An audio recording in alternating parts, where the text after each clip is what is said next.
It has been a very long time, so what's been happening? Stick around and all will be revealed.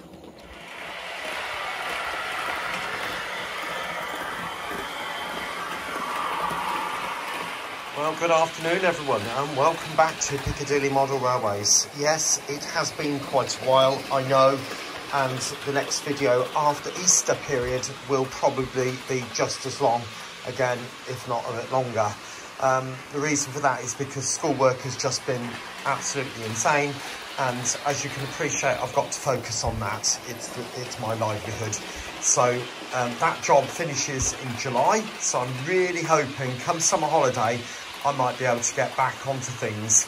Now, in the meantime, any work that I've done has been very short and temporary, and it's all on the double O gauge layout. I've decided I'm going to leave the N gauge layout until the summer holiday, and I can crack on with it properly. Just doing 5 or 10 minutes here and there is not going to work for me, I'm afraid. So sorry about that, but that's the way life has got to be, I'm afraid. So in the meantime, I have made some small progress on the double O gauge front, not so much on the layout itself, but more on the rolling stock. So let's take a look.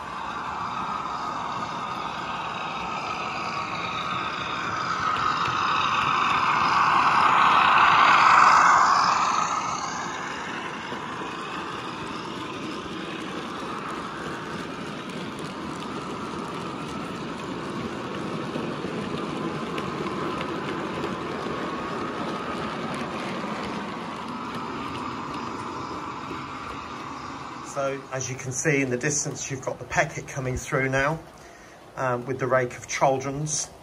Now, I do love this train, and you might think, well, why are we showing it? Because I've added another 3 to the end of there. If you can see those 3 there, or certainly another lot of 3. And I would like to get some more if I can, but we'll see how things go, obviously, because it's all money, isn't it? But yeah, that's running nicely. But these chaldrons got me thinking, because you might be aware that the couplings on these are magnetic, and they have a NEM coupling socket like that. So any wagon either end can attach, because they've set the magnets so that the poles run sideways this way. So the magnets will automatically find their correct orientation and attract. So that got me thinking about the rake of 16-ton mineral wagons that I've got. So let's take a look at those.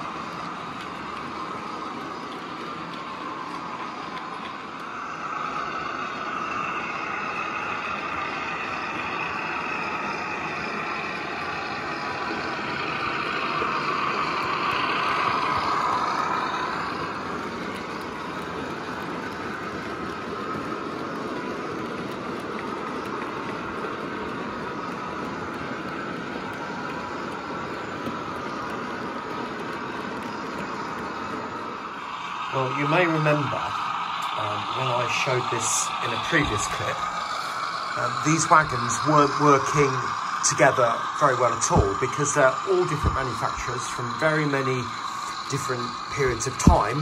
What I mean by that is some were manufactured in the 70s, some were in the 80s, 90s, and some are up to date, most recent. Now, you might just be able to notice between every single wagon now, apart from the few at the front, I've now put chains, and I'll show you how I did that.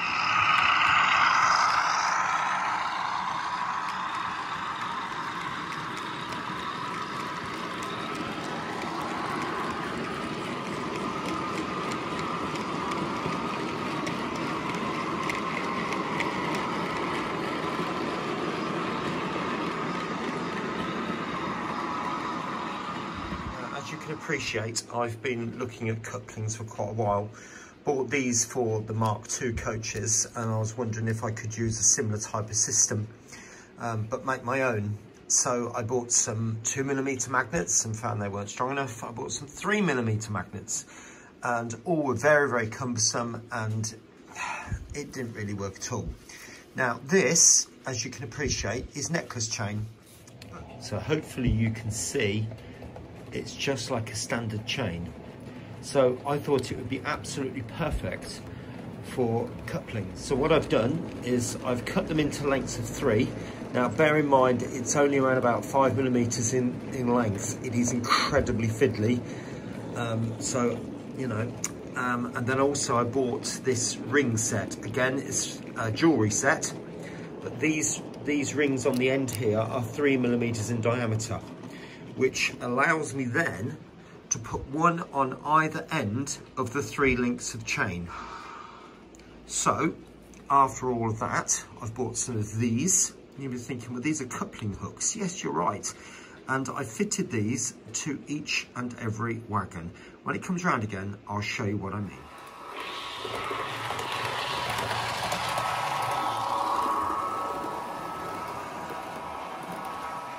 So you might be thinking, why have I done this? Well, as you're all familiar with these tension lock couplings, and particularly the kinematic type, they're okay if your load is very heavy and your locomotive is very heavy.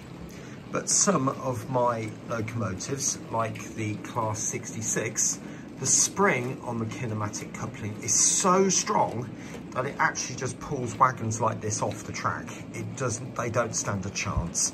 So I thought I have to come up with another way. Now in this Class 25, what I actually did was install a bar across the snow ploughs, as you can see, but that doesn't look that great, and I am planning on removing that. But it did work for a while. Now this brake van is an old 1970s Hornby one. I have modified the sides of it a little bit, so the detail's a little bit more in keeping. But you'll notice I've put the coupling hook inside there. So all I did was remove the body and then drill a hole all the way through, and then poke the coupling hook through and bend it back on itself so it's an L shape, and then glue it to this front face in here with super glue, and so it sticks out and it's very, very strong. You won't pull it off easily.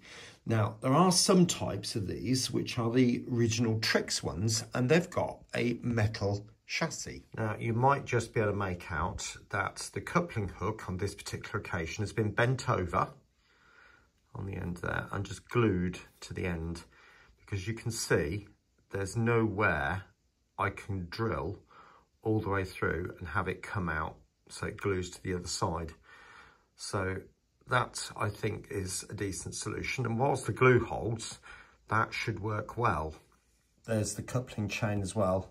Now you might be thinking, why is it not sagged down completely? Because I super glued it so that the first ring, if you like, the one that's actually on the hook, will stick out a little bit, but that actually helps when it comes to hooking that over to the next vehicle. Now it does make life an awful lot easier having those slightly bigger rings at the end, because you can appreciate trying to hook the small chain onto those big hooks is nigh on impossible because they're just too small. So it does make it a lot easier. Now what I'm not saying is everybody should rush out and do this. It's entirely up to you. It does take a while and it is incredibly fiddly. You'll need yourself some good pliers and tweezers to do this. A couple of pairs of tweezers I would suggest, so you can switch between tweezers and pliers. But as you can see, it does look quite effective. Just to show you, these ones here have still got the original couplings on and they are working well together. They will be converted, but I would like to replace these first few, these wooden plank wagons, with the 16-ton middle ones, like these ones. So I've got a rake of the same, and then I'll add those to the van train.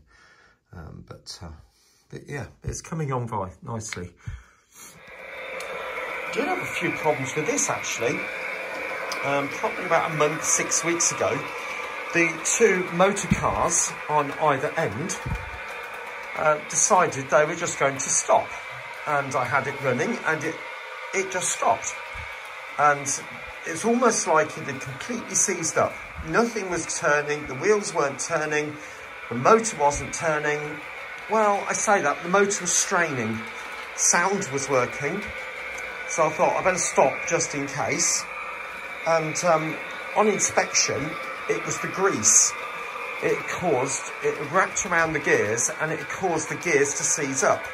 So I cleaned all the grease off the gears around the motor bearings and all that sort of thing, and just gave it a fresh coat of light machine oil, like we use. And as you can see, it's working absolutely beautifully. Can't fault it now.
I do like the squeak they make, to be honest.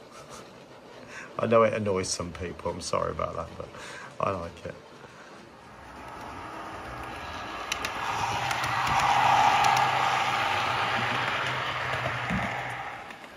Well, last up, you might be thinking, why am I showing you the 08? It hasn't run for a while, and so I've only recently got it running again. And it was a bit juddery, but it's running well now. I'm very happy with the way it's running again. So you might be thinking, well, what's going on with that? Well, it's not sound fitted, as is Rocket. That pecket you can see moving through there, and that pecket just there next to the Mark II coaches, and the 108. Well, the idea would be that I sound fit everything.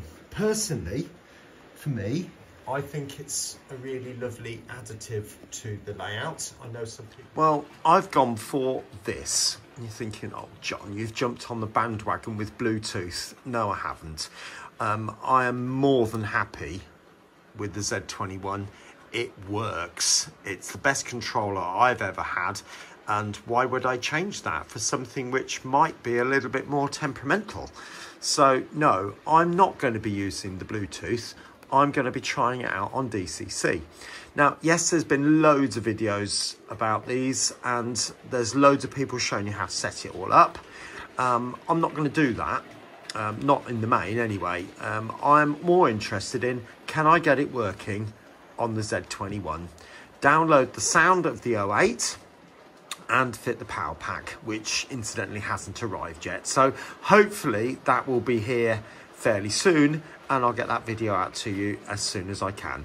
So in the meantime, take care of yourself, and I'll see you again very, very soon here on Piccadilly Model Railways. Take care of yourself. Bye-bye.